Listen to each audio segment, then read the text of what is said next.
علیکم، میں امداد سمرو۔ مذاکرات سے عمران خان صاحب نے باہر نکلنے کا اعلان کر دیا ہے، فیصلہ کر دیا گیا ہے کہ مذاکرات نہیں کریں گے حکومت کے ساتھ، ٹیم باہر آ جائے، کمیٹی باہر آ جائے۔ اور ساتھ ہی ایک اور معاملہ، اور وہ بھی فیصلہ ہی ہے، محفوظ ہو گیا ہے، اور وہ فیصلہ ہے سپریم کورٹ آف پاکستان میں توہین عدالت کے معاملے پر جسٹس منصور علی شاہ صاحب کی سربراہی میں 2 رکنی بینچ نے فیصلہ کر لیا محفوظ۔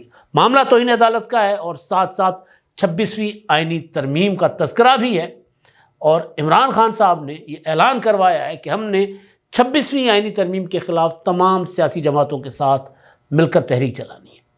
تحریک انصاف نے حکومت کو پہلے 7 دن کا وقت دیا، اس کے بعد 28 جنوری تک کی ڈیڈ لائن دی کہ 28 جنوری تک اگر آپ لوگوں نے ہمیں جوڈیشل کمیشن کے بارے میں کوئی مثبت جواب نہ دیا یا جوڈیشل کمیشن کے قیام کا اعلان نہیں کیا تو مذاکرات سے ہم باہر ہو جائیں گے۔ عمران خان صاحب نے 31 جنوری تک کی ڈیڈ لائن دی ہوئی تھی، لیکن اب پی ٹی آئی جو ہے، جو کل بات کر رہی تھی، اس کے برعکس آج اعلان کر دیا گیا ہے کہ مذاکرات ختم، اب حکومت کے ساتھ کوئی اور نشست، کوئی اور بیٹھک نہیں ہوگی۔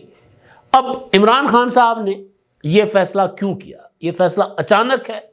اس فیصلے کا سپریم کورٹ آف پاکستان کے 2 رکنی بینچ میں چلنے والے معاملے سے کوئی براہ راست تعلق ہے، یا پھر جو فوج کی طرف سے عمران خان صاحب کو مذاکرات سے انکار کیا گیا، تو اس انکار کا اس انکار سے کوئی تعلق ہے؟ اس معاملے میں بات ہوگی، اور ساتھ ساتھ پیکا میں ترمیمی جو ہے وہ بل منظور کر لیا گیا، ترامیم منظور کر لی گئی ہیں، پیکا کی ترامیم، جس میں فیک نیوز کا معاملہ ہے، 3 سال سزا اور بھاری جرمانے ہیں، 6 ماہ سے 1 سال کے اندر اندر عدالتیں پابند ہوں گی پیکا آرڈیننس قانون کے تحت سزائیں سنانے کی یا مقدمات کو حتمی فیصلہ، حتمی یا منطقی انجام تک لے جانے کی۔ تو اس پر اب صحافتی تنظیمیں جو ہیں وہ احتجاج کر رہی ہیں، تو ویڈیو کے آخری حصے میں کچھ اس پر بھی بات ہوگی۔ آج ایک دلچسپ چیز سامنے آئی ہے، عمران خان صاحب کے ساتھ اڈیالہ میں ان کے وکلاء نے ملاقات کی، اور اس ملاقات کے بعد ہی یہ خبر سامنے آئی کہ عمران خان صاحب نے کہا کہ مذاکرات سے باہر نکل جاؤ۔ لیکن ایک اور چیز بھی سامنے آئی کہ عمران خان صاحب نے جیل حکام کو کہا کہ وہ جو شیر افضل مروت صاحب ہیں ان کو اندر نہیں آپ نے آنے دینا، یہ میرے وکیل نہیں ہیں، ان کو مت آنے دیں۔ اب شیر افضل مروت صاحب کو نوٹسز بھی بھیجے گئے ہیں، شوکاز نوٹسز۔ شیر افضل مروت صاحب جو ہیں وہ پی ٹی آئی کی لیڈرشپ کے پر تنقید بھی کرتے رہتے ہیں، عمران خان صاحب کے قصیدے بھی پڑھتے رہتے ہیں۔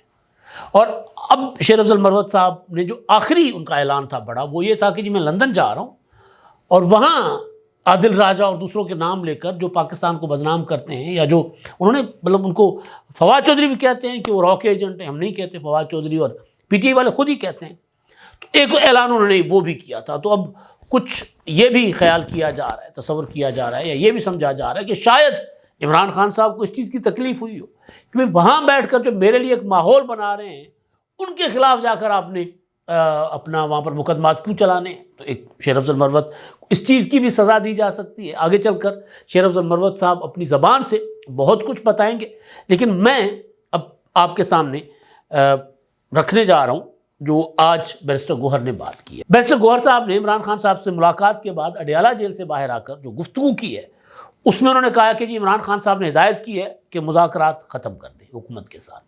3 دور ہوئے مذاکرات کے۔ پہلے 2 دور جو تھے اس میں تو تحریک انصاف اس پوزیشن میں ہی نہیں تھی کہ ہمارے مطالبات کیا ہیں، زبانی مطالبات تو بتا رہے تھے، لکھ کر دینے کو تیار نہیں تھے، تحریری طور پر مذاکرات پی ٹی آئی نہیں دے رہی تھی۔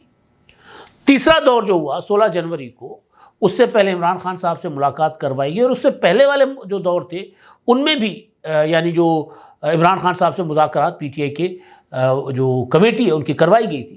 لیکن بہرحال آخری دور سے پہلے عمران خان صاحب نے اجازت دی تھی کہ آپ تحریری طور پر دے دیں مطالبات 2 تھے، نکات 22 تھے۔ ایک یہ کہ جی رہائیاں، اور دوسرا جوڈیشل کمیشن 9 مئی کے اور 26 جنوری کے لیے، 26 نومبر کے لیے اس کی تحقیقات کے لیے۔ مطالبات کے فوری بعد جو مذاکرات چل رہے تھے تو عمران خان صاحب نے بیرسٹر گوہر سے ملاقات کر کے دعویٰ کر دیا کہ جی ہماری فوج کے ساتھ مذاکرات چل پڑے ہوئے ہیں، دروازے کھل گئے، بیرسٹر گوہر کی آرمی چیف سے ملاقات ہو گئی ہے، کوئی شاہد ہے، ملک کے لیے اچھا ہے، ہم تو چاہتے تھے کہ دروازے کھلے، ہم نے دروازے بند نہیں کیے تھے، اس طرف سے بند تھے، اب وہاں سے کھل گئے دروازے۔ تو فوج نے بیان جاری کروا دیا اپنے سورسز سے کہ جو کوئی مذاکرات نہیں ہوئے، کوئی بات چیت نہیں ہوئی، صرف سیکیورٹی امور پر بات چیت ہوئی ہے۔ اس کے بعد اپنا رانا ثناء اللہ صاحب مشیر سیاسی امور وزیر اعظم کے اور عرفان صدیقی جو ترجمان ہیں مذاکراتی کمیٹی کے، انہوں نے اعلان کر دیا پریس کانفرنس کر کے جو مذاکرات میں جو مطالبات پی ٹی آئی نے رکھے ہیں وہ سارا کا سارا جھوٹ کا پلندہ ہے۔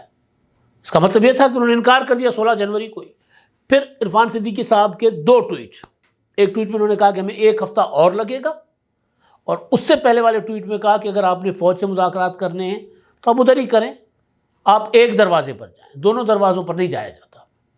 تو پھر بیرسٹر گوہر کی بھی اسٹیٹمنٹ آ گئی، انہوں نے کہا نہیں فوج کے ساتھ کوئی سیاسی مذاکرات نہیں ہو رہے تھے، حالانکہ بیرسٹر گوہر نے کہا سیاسی مذاکرات ہو رہے تھے، شروع ہو گئے، صحافیوں کے ساتھ گفتگو کرتے ہوئے کہا تھا انہوں نے 16 جنوری کو ہی۔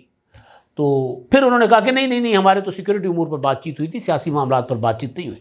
پھر جب وہ ساری ڈیٹیل سامنے آ گئی وہ یہ تھی کہ جی وہ جس ہال میں ملاقات ہوئی تمام سیاسی عمائدین قائدین کے ساتھ آرمی چیف کی، اور وہاں بریف کیا گیا کے پی کے کی صورتحال سے، تو وہاں پر اپنا کور کمانڈر پشاور نے اور علی بن گنڈاپور نے آرمی چیف کو کہا کہ 1 منٹ کے لیے، بیرسٹر گوہر صاحب بھی آگے تو وہ میٹنگ میں نہیں تھے، ان سے 1 منٹ کے لیے ملاقات کر لیں۔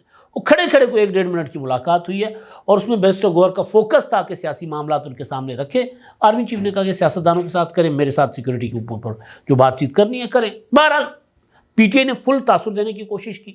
جب ادھر سے مکمل انکار ہو گیا تو اس کے بعد پی ٹی آئی یہ کوشش کرتی رہی کہ حکومت کسی نہ کسی طرح کوئی کمیشن والے معاملے پر آ جائے۔ 7 دن 16 جنوری کو طے کیے گئے تھے کہ 7 دن کے اندر اندر کمیشن بنے گا۔ کل تک پی ٹی آئی کہتی رہی کہ 28 جنوری تک حکومت کے پاس وقت ہے۔ 5 دن کے اندر اندر عمران خان صاحب سے ملاقات کروانے کا وعدہ کیا گیا تھا 16 جنوری کو حکومتی کمیٹی کی طرف سے کہ ہم کوشش کریں گے کہ عمران خان صاحب سے آپ کی ملاقات کروائی جائے، اور پھر وہ ملاقات بھی نہیں ہوئی۔ فوج کے انکار کے بعد عمران خان صاحب نے فائنلی، کیونکہ پی ٹی آئی کوشش یہ کر رہی تھی کہ مذاکرات کہیں اور کریں، اعلان کہیں اور کروائیں، یہ بات بیرسٹر علی ظفر نے جس دن عمران خان صاحب کو 17 جنوری کو سزا سنائی گئی اور بشرا بی بی صاحبہ کو القادر ٹرسٹ کے معاملے پر، تو اس دن انہوں نے اڈیالہ جیل کے باہر صحافیوں کے ساتھ بات چیت، جو رسمی گفتگو ہوتی ہے، گپ شپ ہوتی ہے، غیر رسمی گپ شپ ہوتی ہے، اس میں انہوں نے بتایا تھا کہ جی ہمارے اصل مذاکرات، سوال یہ تھا بیسیکلی کہ جی آج اگر عمران خان صاحب کو سزا ہو جاتی ہے تو مذاکرات پر کوئی فرق پڑے گا؟ تو انہوں نے ہنستے ہوئے کہا کہ یہ مذاکرات تو اہم ہی ہیں، اصل مذاکرات ہمارے کہیں اور چل رہے ہیں۔ تو کہیں اور سے جب انکار آ گیا تو عمران خان صاحب کا انکار بنتا تھا۔ عمران خان صاحب کے اس انکار کا کیا براہ راست کوئی تعلق ہے سپریم کورٹ آف پاکستان میں چلنے والے اس کیس سے جس میں 26ویں آئینی ترمیم کے اوپر بات ہو رہی ہے؟ آج بھی بات ہوئی ہے، فیصلہ محفوظ کر لیا گیا ہے۔ میرا نہیں خیال کہ براہ راست کوئی سپریم کورٹ کے میں چلنے والا معاملہ اور عمران خان صاحب کا کوئی براہ راست لنک ہوگا، لیکن ظاہر ہے عمران خان صاحب کو وہاں سے ایک آس، ایک امید تو رہی ہے نا ہمیشہ۔ انہوں نے ہمیشہ کہا ہے کہ منصور علی شاہ صاحب آئیں گے اور حکومت کو گھر بھیجیں گے، چیف جسٹس بنیں گے، حکومت کو گھر بھیجیں گے، اور انہوں نے کہا تھا دسمبر تک حکومت گھر چلی جائے گی۔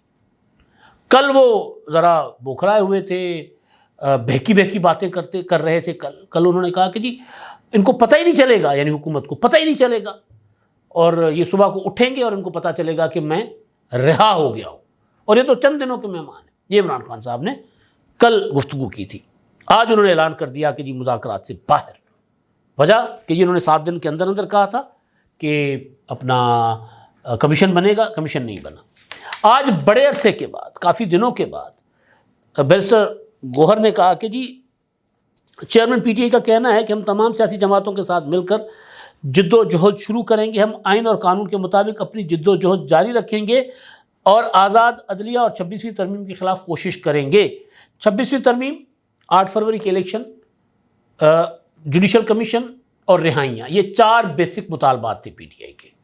پی ٹی آئی حکومت کے ساتھ جب مذاکرات کے لیے بیٹھی، یا عمران خان صاحب نے وہ جو سول نافرمانی کی تحریک چلانے کا اعلان کیا تھا وہ پتہ نہیں کدھر چلی گئی، وہ ریمیٹنسز کا بائیکاٹ، وہ پتہ نہیں تحریک کا کیا ہوا۔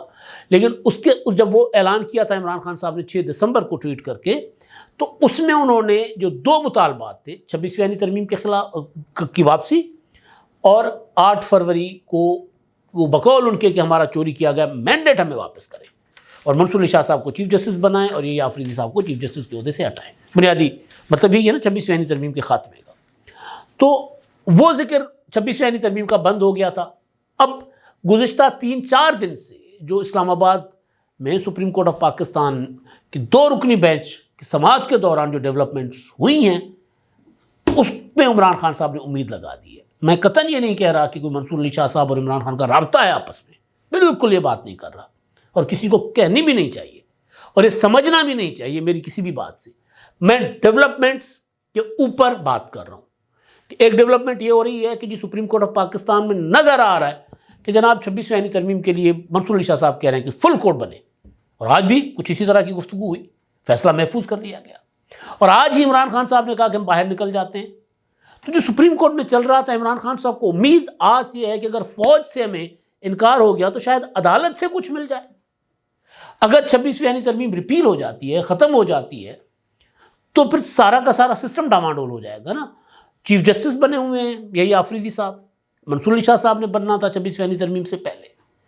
آئینی بینچ کام کر رہا ہے، 26ویں آئینی ترمیم سے پہلے کوئی آئینی بینچ نہیں تھا، 2 4 ججز بیٹھ کر یہ فیصلے کیا کرتے تھے. عمر بندیال کے ٹائم پر تو ایک کیا ہوتا ہے وہ ہم خیال بینچ بیٹھا کرتا تھا، 3 جج صاحبان بیٹھتے تھے جو مرضی مسئلہ ہو.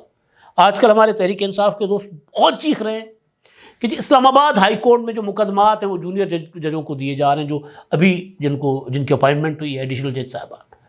کیا ہوتا تھا عمر رضا بندیال کے دور میں؟ قاضی فائز عیسیٰ سینئر موسٹ جج صاحب، یہ آفریدی صاحب، مندو خیل صاحب، وہ جو جج صاحبان جو آئین اور قانون کی بات کرتے تھے ان کو تو کسی آئینی معاملے میں بٹھایا ہی نہیں جاتا تھا. ہم خیال بینچ بیٹھتا تھا، بیٹھ کر فیصلے کرتے تھے، تالیاں بجاتے تھے، خوشی خوشی گھر کو چلے جاتے تھے اور ملک کا بیڑا غرق کرتے تھے. اب ان کو یاد آ رہا ہے پی ٹی آئی والوں کو کہ جی اب یہ کیا ہو رہا ہے. تو بہرحال آج جو ہوا بینچ عدالت میں وہ آپ کے سامنے رکھنے جا رہا ہوں.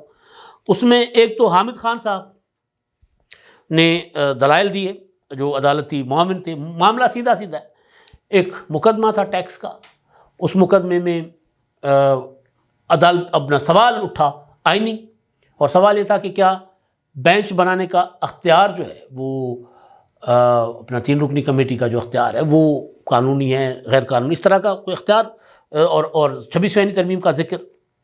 بہرحال اس کے بعد جب معاملہ چیف جسٹس صاحب کے سامنے گیا یا سپریم کورٹ کے آفس کے اور کمیٹیز کے سامنے یا ریسرچر جو تھے ان کے سامنے، تو انہوں نے چیف جسٹس صاحب کو چٹھی لکھی، کمیٹی کو چٹھی لکھی کہ اس کے لیے الگ بینچ بنائے. معاملہ تو آئینی ہے، آئینی عدالت میں لے جائے. 27 جنوری کے لیے آئینی بینچ بیٹھنے جا رہا ہے، 27 جنوری کو سنے گا 26ویں آئینی ترمیم کے خلاف جو پٹیشنز ہیں. یہ سوال اٹھا تھا. بینچ کے ایک جج صاحب جو ہے وہ تبدیل ہوئے، عقیل عباسی صاحب کو شامل کیا گیا، پھر عائشہ ملک تھی ان کو نکال دیا گیا.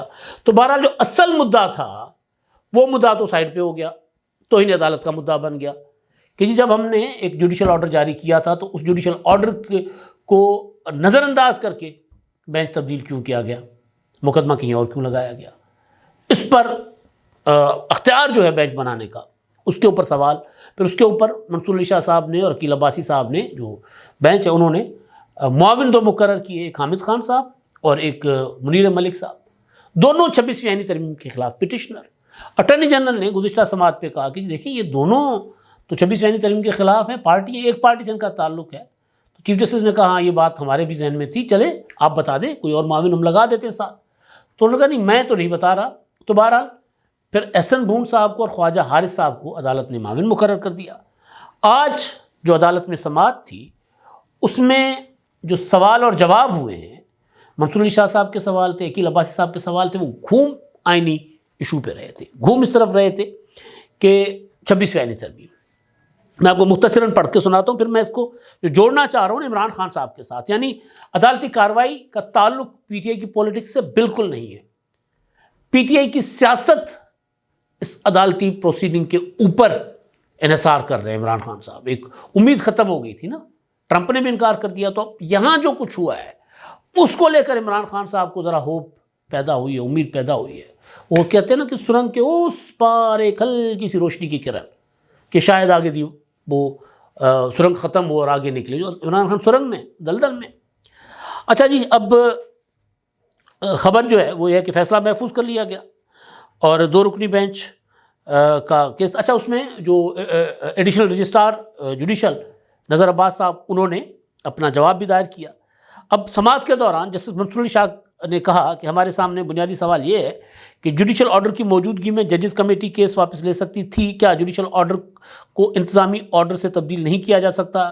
اس پر عدالتی معاون وکیل حامد خان نے کہا کہ انتظامی آرڈر سے عدالتی حکم نامہ تبدیل نہیں ہو سکتا۔ اچھا، اس میں جسٹس منصور شاہ نے کہا کہ ہمارے سامنے کیس ججز کمیٹی کے واپس لینے سے متعلق ہے۔ چیف جسٹس پاکستان اور جسٹس امین الدین خان ججز کمیٹی کا حصہ ہے۔ بادی نظر میں 2 رکنی ججز کمیٹی نے جوڈیشل آرڈر کو نظر انداز کیا۔ وہ جو ہم شروع میں کہہ رہے تھے نا کہ یہ تو توہین عدالت کا معاملہ کہیں چیف جسٹس کی طرف تو نہیں جا رہا۔ ایک عدالتی حکم نامے کے ذریعے پاکستان کے ایک چیف جسٹس اپنے عہدے سے گئے ہوئے ہیں، جیسے سجاد شاہ نواز شریف صاحب کے زمانے میں کوئٹہ رجسٹری سے فیصلہ کروا کے اور ان کو کہا گیا کوئی عمر شمر کا بنا کے اور ان کو فارغ کر دیا گیا تھا اور وہ نہیں رہے تھے چیف جسٹس۔ تو یہ کہہ رہے ہیں کہ بادی نظر میں لگ یہ رہا ہے کہ چیف جسٹس نے اور جسٹس امین الدین خان یعنی جو کمیٹی کے ارکان ہیں انہوں نے نظر انداز کیا جوڈیشل آرڈر کو، اور معاملہ کیا ہے توہین عدالت کا۔ ایک توہین عدالت کے ملزم جن کو ڈکلیئر کیا گیا ان کو کل کہا جسٹس منصور علی شاہ صاحب نے کہ جی آپ تو مجھے لگتا ہے کہ آپ کے ساتھ بھی کچھ ہو ہی گیا ہے، آپ کو پتہ ہی نہیں کہ آپ کو پتہ ہے آپ نے کیا ہے یا جو بھی۔ بہرحال تو اصل تو کمیٹی کا معاملہ تھا نا، وہ ایڈیشنل رجسٹرار جو ہے وہ بیچارے تو ایک مقدمہ کہیں اور منتقل نہیں کر سکتے، وہ تو کمیٹی کا فیصلہ تھا۔ تو اب یہ اشارہ مل رہا ہے کہ کہیں چیف جسٹس صاحب اور جو ہے وہ سینئر موسٹ جو دوسرے جو آئینی بینچ کے سربراہ ہیں جسٹس امین الدین خان صاحب، ان کو کہا جا رہا ہے کہ انہوں نے نظر انداز کیا جوڈیشل آرڈر کو۔ جوڈیشل آرڈر کو نظر انداز کرنا تو توہین عدالت نہیں ہے۔ اگر ججز کمیٹی جوڈیشل آرڈر کو نظر انداز کرے تو معاملہ فل کورٹ جا سکتا ہے۔ اب یہ فل کورٹ بنانا چاہتے ہیں۔ منصور علی شاہ صاحب پہلے دن سے کہہ رہے ہیں کہ جی آئینی بینچ کو پہلے فل کورٹ بنا کر سنا جائے۔ عمران خان صاحب نے پرسوں جو گفتگو کی تھی اس میں انہوں نے کہا تھا کہ جی ہم اس سے جو منصور علی شاہ صاحب اور عقیل عباسی صاحب اور عائشہ ملک صاحبہ کا جو موقف ہے ہم اس کو سپورٹ کرتے ہیں، اس لیے میں اس معاملے کو جوڑ رہا ہوں کہ امید عمران خان صاحب کو پیدا ہوئی ہے۔ جسٹس عقیل عباسی نے کہا کہ بظاہر لگتا ہے کہ اس معاملے پر کنفیوژن تو ہے، ماضی میں بینچز ایسے بنے جیسے معاملات پر رولز بنانا سپریم کورٹ کا اختیار تھا، اب سپریم کورٹ کے کچھ اختیارات ختم کر دیے گئے ہیں، 26ویں آئینی ترمیم کا سوال آ جائے گا۔ امپورٹنٹ بات وہ یہ کر رہے ہیں۔ آگے کافی ساری چیزیں ہیں جو ریپیٹ ہو رہی ہیں، لیکن جو ایس این بھون صاحب ہیں انہوں نے کہا اچھا اب یہ اگر چیف جسٹس کے اوپر توہین عدالت ہو جائے تو چیف جسٹس تو میں نے پہلے کہا نا وہ فارغ تو نہیں ہو جائیں گے، یا پھر جو جسٹس منصور علی شاہ صاحب اور جسٹس عقیل عباسی صاحب کر رہے ہیں اس کو کہیں جائزہ لیا جا سکتا ہے اس کا کہ بھئی یہ جج صاحبان جو کر رہے ہیں اپنے کہیں زیادہ جا رہے ہیں، جس طرح انہوں نے مخصوص سیٹیں دے دی تھیں۔ وہ منصور علی شاہ صاحب نے آج بھی کہا کہ ہم نے مخصوص سیٹوں کا فیصلہ کیا تھا، اس پر عمل درآمد ابھی تک نہیں ہوا، پی ٹی آئی کو دینی تھی وہ سیٹیں۔ تو بہرحال اچھا اب جو دوسرے سائڈ کے یعنی ایس این بھون صاحب جو ہیں انہوں نے کہا چیف جسٹس کہا کہ چیف جسٹس کمیٹی کے سامنے معاملہ رکھیں، پارلیمنٹ کا اختیار 2/3 اکثریت سے وفاق میں قانون سازی کرنا ہے، کمیٹی بینچ کے سامنے ٹھیک کیسز مقرر کرتی ہے۔ جسٹس منصور علی شاہ نے ریمارکس دیا کہ چیف جسٹس پھر کیا کریں، یعنی آپ کہہ رہے ہیں کہ کمیٹی نے ٹھیک کیا، مسئلہ کمیٹی کے سامنے رکھیں۔ اس پر ایس این بھون نے جواب دیا کہ فل کورٹ جوڈیشل آرڈر کے تحت نہیں ہو سکتا ورنہ فساد ہو جائے گا، یہاں ادارے کو تباہ کرنے میں لوگ لگے ہوئے ہیں، ہر کوئی اپنی پارلیمنٹ، اپنے ججز، اپنی سپریم کورٹ چاہتا ہے۔ اس پر جسٹس منصور علی شاہ صاحب نے کہا ہم ادارے کو بچانے کے لیے لگے ہوئے ہیں، یعنی منصور علی شاہ صاحب سمجھتے ہیں کہ 26ویں آئینی ترمیم کے ذریعے ادارہ تباہ ہوا ہے اور ہم اس کو بچانے کی کوشش کر رہے ہیں۔ سماعت میں اٹارنی جنرل نے کہا کہ توہین عدالت کے لیے موجود بینچ درست طور پر تشکیل نہیں دیا گیا، سپریم کورٹ رولز کے تحت توہین عدالت کا بینچ تشکیل دینے کے لیے چیف جسٹس فیصلہ کریں گے، یعنی انہوں نے اپنا اختیار غلط استعمال کیا، جج صاحبان کو کہا جا رہا ہے۔ اس بینچ کے پاس توہین عدالت کی سماعت کا اختیار نہیں ہے، یہ معاملہ دیوانی یا فوجداری توہین عدالت کے دائرے میں آتا ہے، توہین عدالت کا پورا پروسیجر دیا گیا ہے جو چیف جسٹس کے اختیار میں ہے۔ کہانی کھل گئی ہے۔ عمران خان صاحب نے مذاکرات سے اس لیے انکار کیا کہ وہ سمجھتے ہیں کہ 26ویں آئینی ترمیم کا معاملہ اگر نبٹ جاتا ہے، 26ویں آئینی ترمیم اگر ختم ہو جاتی ہے تو پھر اپنی تو 5 انگلیاں گھی میں اور سر کڑھائی میں، تو پھر عمران خان صاحب جو ہیں وہ سمجھتے ہیں کہ اپنی ہو جائے گی، بلے بلے ہم بغیر کسی بڑی تحریک کے، حکومت سے مذاکرات کے، ہم تو فاتح ہو جائیں گے اور میں باہر آ جاؤں گا۔ وہ جو کہہ رہے تھے نا کہ ان کو پتہ ہی نہیں چلے گا، صبح اٹھیں گے اور میں رہا ہوا ہوں گا، تو وہ عمران خان صاحب اس طرف جا رہے ہیں۔ پیکا آرڈیننس پر اگلے ولاگ میں، کیونکہ ابھی ٹائم بہت ہو گیا ہوا ہے، اگلے ولاگ میں اس پر بات کریں گے۔ میں نے ایک کہانی آپ کے سامنے رکھ دی ہے۔ عمران خان صاحب نے ایک بار پھر منصور علی شاہ صاحب پر میں امیدیں لگا دی ہیں، ان کے اوپر انحصار، ایک اور کندھا عمران خان صاحب کو لگتا ہے کہ ان کو میسر آ گیا، فوج کا نہ صحیح، عدلیہ کا صحیح۔ اب تک کے لیے اتنا ہی، اللہ حافظ۔